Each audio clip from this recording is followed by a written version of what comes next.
channel, and for today's video, I am back and I just want to say hello first to my 36,000 YouTube subscribers. Hello guys!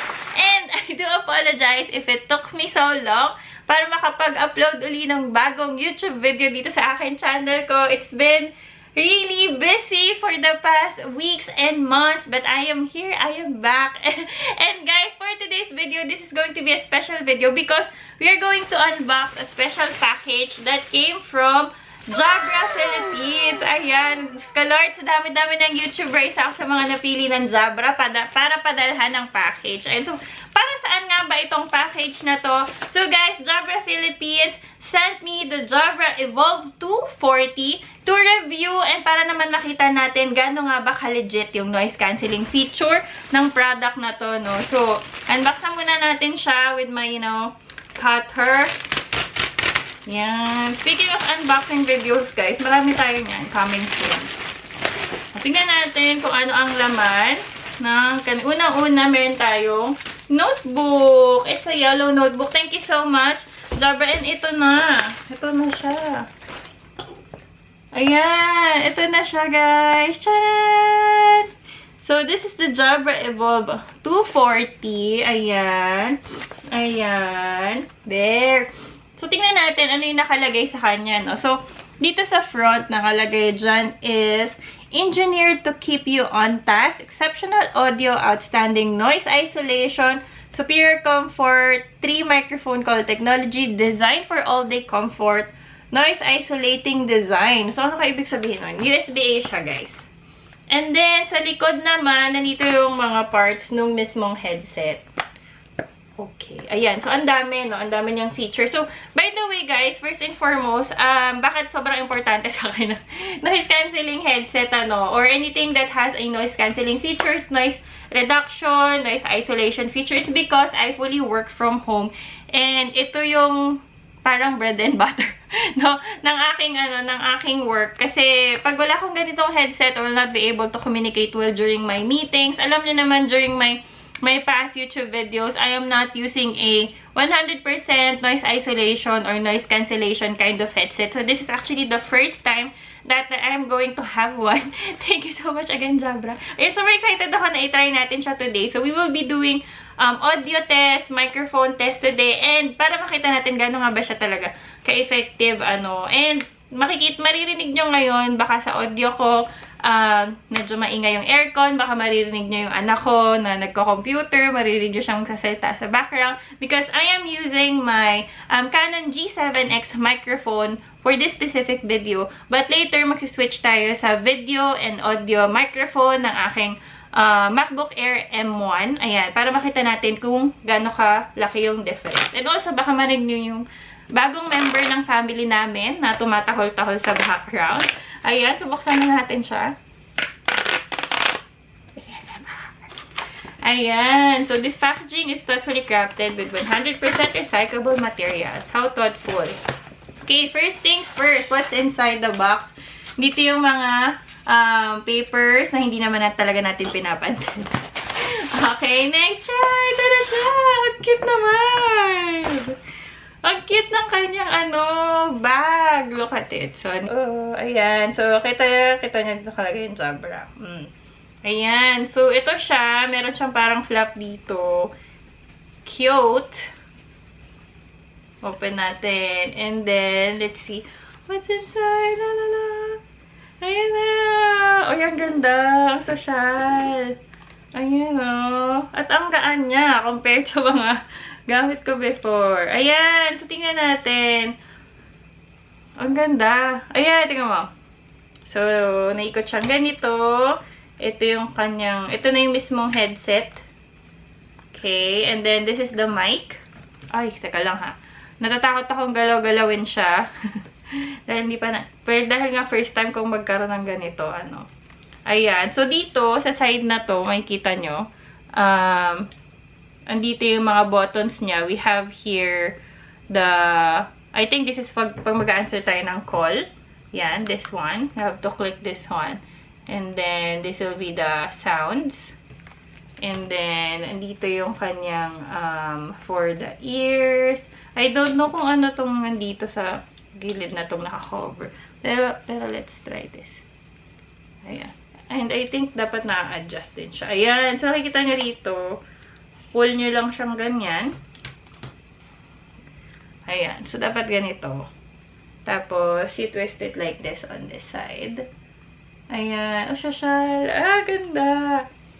Ayan. O, parang ano lang siya. Medyo naninibago ako kasi sanay ako dun sa headset, sa AirPods o kaya sa headset na yung cover yung ano pa. Pero in fairness pag suot ko to, wala akong marinig.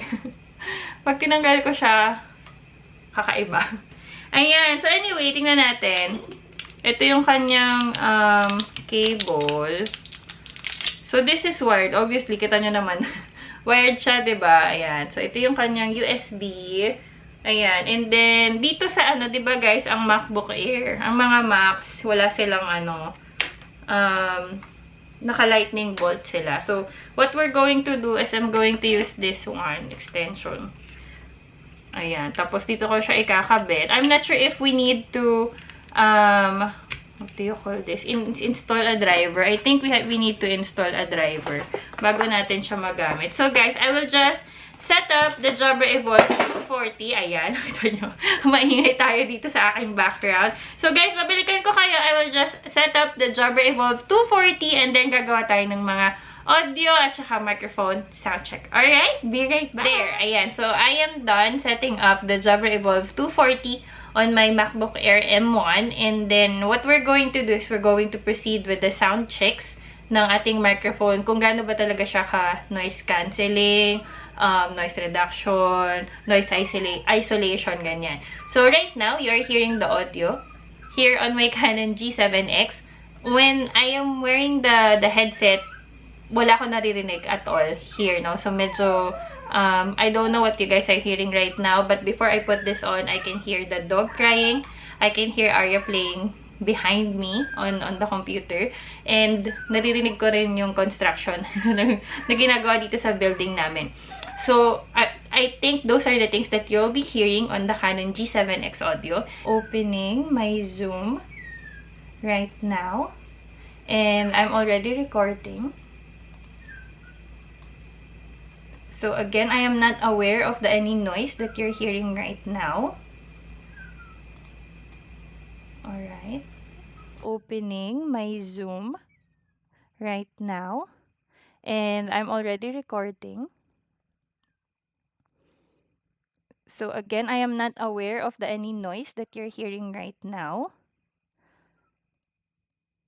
Alright. Ayan. So, I'm gonna play an audio here. Okay.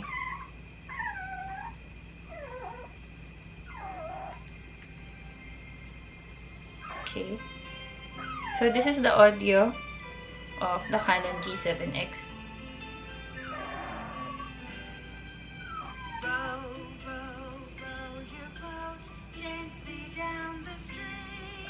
Ayan. So, I'm gonna play an audio here.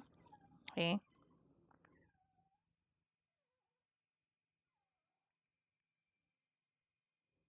Okay.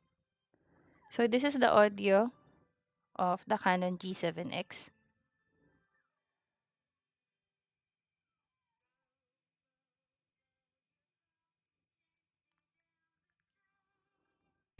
Oh, I think I can hear Riley crying a little.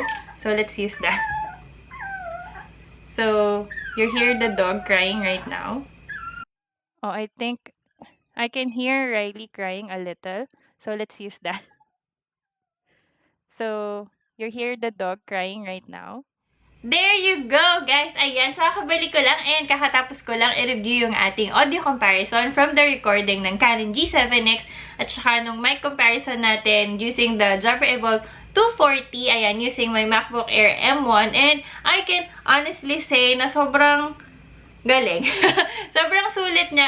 Hindi kasi ako, this is my first time, no, na owning noise isolation, noise cancelling features ng headset. And yung mga comparing dun sa mga nagamit ko before, if you've seen my old vlogs, sobrang ingay talaga and lakas ng mga napipick up na noise on my, working station. And honestly, whenever I have meetings, it's not really helpful, no? And I've been relying on my AirPods during the meetings for so long. And I'm so happy na medyo makakapagpahinga na siya. Because starting tonight, during my meetings, I will use the Jabra Evolve2 na moving forward.